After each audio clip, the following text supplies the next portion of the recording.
Now see the questions related to scar formation. Scar formation. So why there is formation of scar?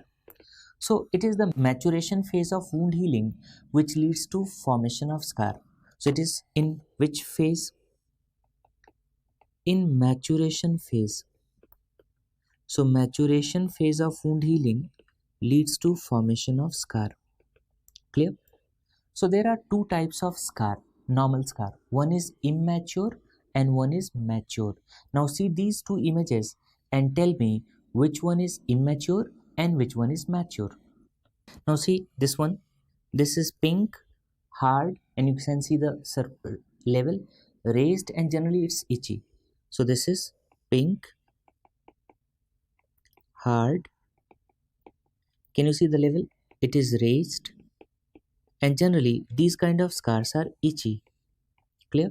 And here you can see that it's not very clearly visible, but you can make out that there is scar here.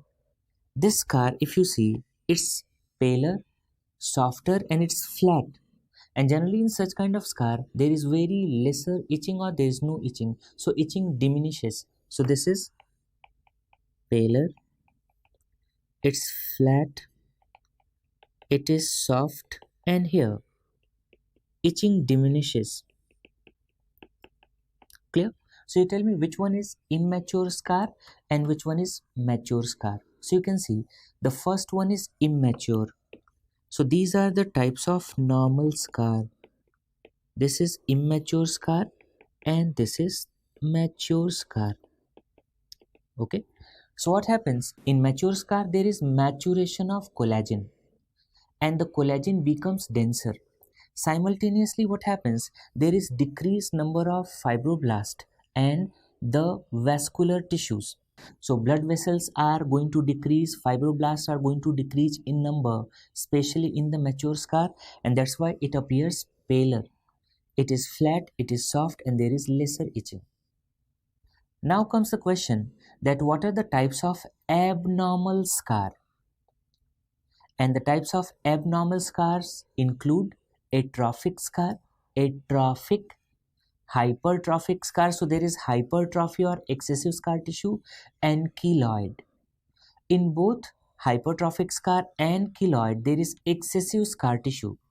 In hypertrophic scar, it is confined within the boundary of wound or incision, and in keloid, it extends beyond the boundary of wound or incision. So see the types of abnormal scar. Now you can see this scar. This is pale, it is flat or depressed, and you can see it is stretched. So atrophic scar is pale, flat or depressed, and it is stretched. Why it is known as atrophic scar? Because there is atrophy of epidermis and dermis. So the name of this scar is atrophic scar. Why atrophic scar? Because in these patients there is thin epidermis and dermis, and that's why these kind of scars are easily traumatized. So you can see the appearance. It is pale, flat or depressed, and it is stretched.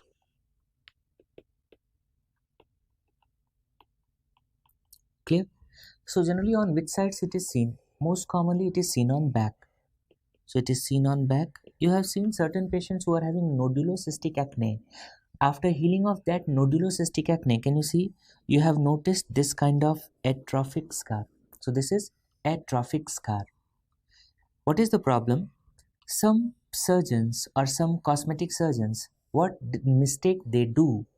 They are going to excise this scar and they are going to resuture the scar. But the problem, since there is thin epidermis and dermis, even you excise the scar and resuture it, what? The results are not very satisfactory. Clear? So this is the problem with atrophic scar. Now see this scar. Can you see? Here you can see that there is excessive scar tissue, but it is confined to boundaries of wound or boundaries of incision. So what kind of scar is this? It is hypertrophic scar. So the name of this scar, it is hypertrophic scar. Clear? So here excessive scar tissue doesn't extend beyond the boundaries of wound or incision.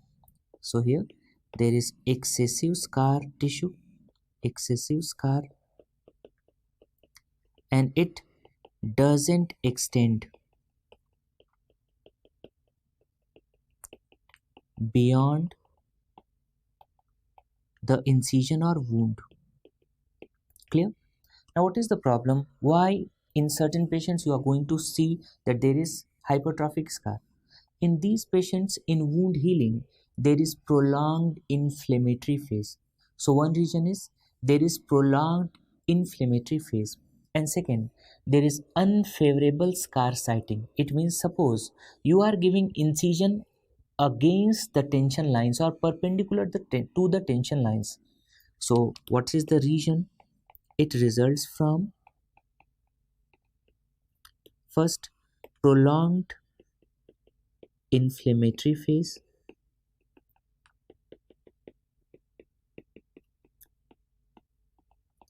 and unfavorable scar siting means incision across the tension lines, incision across the tension lines. Clear? Nowadays certain questions are asked in pathology also related to the histological features. So if you see the histology, there is excess collagen. And what kind of collagen is seen? There is well organized type 3 collagen. And apart from well organized type 3 collagen, there is hypervascularity. So see the histological features. So on histology, first there is excess collagen. And what kind of excess collagen? It's type 3, and this is well organized. Okay, what happens in keloid? In keloid also there is excess collagen, but it is not arranged properly. It is arranged in random fashion, and there is hypervascularity. Clear? What is the good thing about hypertrophic scar? That it improves over a period of time. Now imagine if hypertrophic scar is going to persist, how we are going to manage the hypertrophic scar. So see, management of hypertrophic scar. Now see, if there is linear hypertrophic scar, in linear hypertrophic scar we go for pressure therapy. And what we do generally, we are going to apply silicon gel sheet. So there is silicon gel sheet application in linear hypertrophic scar. Now sometimes what happens, there is ongoing hypertrophy. If in the scar there is ongoing hypertrophy, then we are supposed to inject the steroid. Where exactly? Beneath the scar. So that is known as intralesional injection of steroids. And generally, which agent we are going to inject? Which one? Triamcinolone. Clear? So intralesional injection of triamcinolone. In certain patients, the scar is going to persist for more than 1 year. And if it is going to persist for more than 1 year, in that case we have to excise the scar, and after that we have to close it. So what is the treatment? Surgical excision with primary closure. Generally, hypertrophic scar improves spontaneously with time. Now tell me, what is the name of this condition? You can notice what? That there is excessive scar tissue and it extends beyond the boundaries of original incision or wound. So the name of this condition is keloid. So this is keloid. So this is characterized by excessive scar tissue and it extends beyond the boundaries of original wound or incision. Now see, what is the etiology? It is unknown, but it is associated with increased level of growth factors. So it has been seen that the patients who are having increased growth factors, in those patients it's common. Second, it is common in darkly pigmented races. So that's why you will notice that it is more common in blacks. And there is some genetic predisposition also. Now see the site. If you notice, it is generally seen in a triangular area. Clear? And what is that triangular area? If we are going to join these two shoulder tips with xiphisternum, so shoulder tips and xiphisternum, so this is the triangular region in which you are going to find the keloid. There are certain other areas also. So generally, what is the most common site? You can see here, the most common site is sternum. Clear? It is also seen in this supraclavicular region. It is also seen in face. Where exactly? In the ear. In ear, where exactly? Near ear lobule. So sternum, above clavicle. It is seen in upper extremity. It is seen in face. And in face, where exactly? Generally in ear. Clear? So these are the common areas where you will find the keloids. Now see the histological features. What you see here in keloids. So we discussed in hypertrophic scar that there was excess collagen. Clear? And there was hypervascularity. What kind of excess collagen was there? Type 3, and it was well organized. Now see here, it is disorganized. What? Type 1 and type 3 collagen. So here it is disorganized type 1 and type 3 collagen. Simultaneously, there are thicker collagen bundles. Right? Now see the problem with keloids. The problem is that it rarely regresses with time. So it rarely regresses. And what is the second problem? That it is generally refractory to medical and surgical management. So this is generally refractory to medical and surgical management. But if patient is having keloid, we have to go for some kind of treatment. Okay. So what is the management option if patient has keloid? See, what is the first line treatment? The first line treatment. And in first line treatment, again, we have to go for pressure therapy. So what we go for? We apply silicone sheets. Clear? And simultaneously, intralesional injection of triamcinolone. So we go for intralesional injection of steroids, and the agent is triamcinolone. Clear? Now imagine there is no improvement even after this pressure treatment and intralesional injection of triamcinolone after 12 months.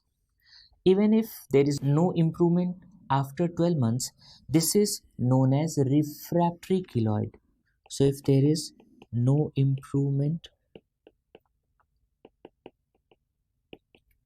after 12 months, it's a refractory case. Clear? Okay. So if patient is having refractory keloid, in these cases we have to excise the keloid and we have to go for post-operative radiotherapy. What kind of radiotherapy? We either give external beam radiotherapy or brachytherapy. So in these patients we go for excision plus post-op radiotherapy. Okay.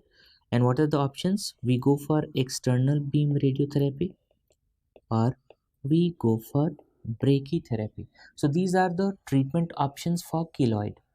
So in exams, hypertrophic scar and keloids are frequently asked. So let's see what are the differences between hypertrophic scar and keloid.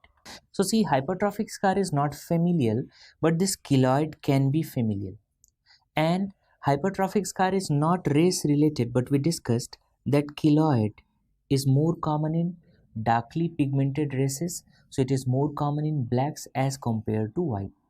And generally, keloids are more common in females, whereas hypertrophic scars are equally common in males and females. If you see the age distribution, hypertrophic scar is generally seen in younger patients, especially in children, whereas the age for keloid is 10 to 30 years. So we discussed that in hypertrophic scar, excessive scar tissue remains within the wound margin, and in keloid, it extends beyond the wound margin, right? What is the site? You saw the hypertrophic scar. Generally, it is seen on flexor surfaces.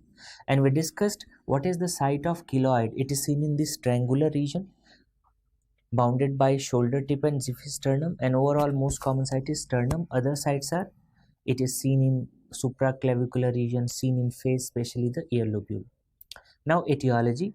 So unfavorable scar siting. So we discussed if you are giving incision across the tension line, and what is the etiology in keloid, we discussed that it is unknown.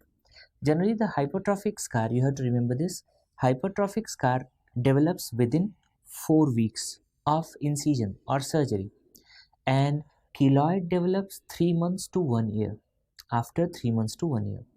And if you are going to examine the hypertrophic scar, you saw that hypertrophic scar is raised, there is some amount of pruritus, and generally it is going to respect wound edges.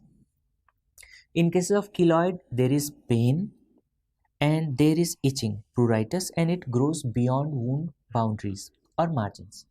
Sometimes the differences are asked related to histology. So we noticed that in both there is excessive collagen and there is hypervascularity.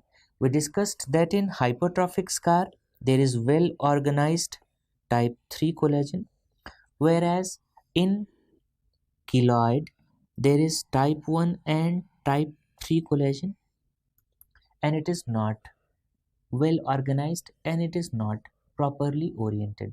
So these are the differences between hypertrophic scar and keloid.